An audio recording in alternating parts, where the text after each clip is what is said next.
राधे राधे दोस्तों, जय शिव शक्ति। आज हम बात करते हैं किसकी, गेस करो।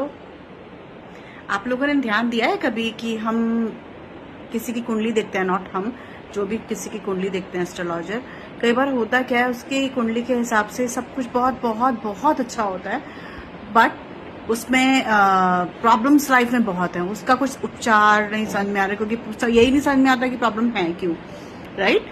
एंड तो उसका उपचार कैसे करेंगे, क्योंकि कुंडली तो बहुत खूबसूरत है, लगन भी अच्छा है, सारे ग्रह अच्छे बैठे हैं, लेकिन स्टिल हमें समझ नहीं आ रहा कि प्रॉब्लम्स आ कहाँ से रही है। जितना कुछ प्रॉमिस किया हुआ है कुंडली ने वो भी नहीं मिल रहा है हमें, राइट।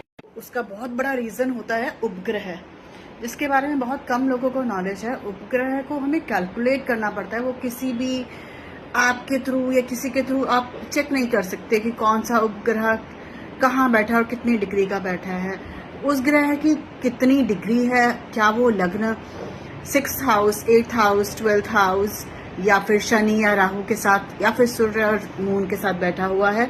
तो अगर ऐसा वो कोई भी उपग्रह, जो कि 5 उपग्रह होते हैं, पहला होता है धूम, सेकंड होता है Vyatipat, third one is Parivesh, fourth one is Indrashap and the last one is Upaketu. अगर वो इन सब में से किसी के साथ बैठे हुए सूर्य, चंद्रमा, शनि या राहु, तो बहुत उत्पात में चाहते हैं, और 1st house, 6th house, 8th house और 12th हाउस में नहीं बैठना चाहिए। वो इतना ज्यादा लाइफ में प्रॉब्लम कर देते हैं। ऑब्वियसली हर उपग्रह का अलग अलग साइड इफेक्ट होता है, किसी से डिप्रेशन चला होता है, किसी से एंग्जाइटी होती है। मतलब उस भाव से, जिस भाव में वो बैठेगा ना, उसको मतलब उसके हम पीछे बढ़ जाएंगे। जैसे अगर पति के भाव में बैठा है तो हम हर जगह पति की बात करते जाएंगे, पति की बात करते जाएंगे।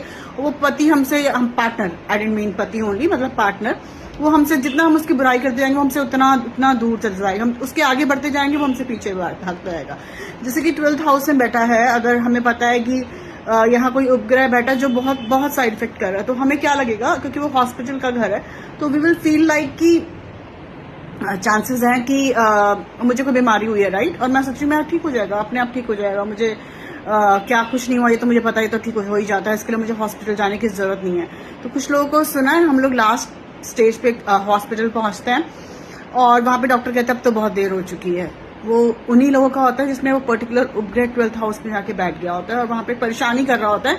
हमारा जो माइंड है वो मानता ही नहीं है कि हम बीमार हैं, हम सोचते हैं कि हम ठीक हो जाएंगे, हमें डॉक्टर के पास जाने की जरूरत नहीं है, या फिर हमें हॉस्पिटल जाने की जरूरत नहीं है। तो अपनी कुंडली सही इंसान से चेक कीजिए, करवाइए। मैं ये नहीं बोल रही 100% चीजें, अगर आप स्पिरिचुअल हो जाते हैं, कुछ मंत्र होते हैं जो आपकी कुंडली के साथ से स्पेसिफिक होते हैं, अगर आप वो करते हैं तो ऑब्वियसली 100% रिजल्ट मिलता है। बट अगर नहीं भी मिलता है, अपने कर्म अच्छे रखिए, कहीं किसी भले पंडित को जिसको पूरा ज्ञान हो ग्रह के बारे में, उनको अपनी कुंडली दिखाइए। Love you all, keep smiling, her her Mahadev.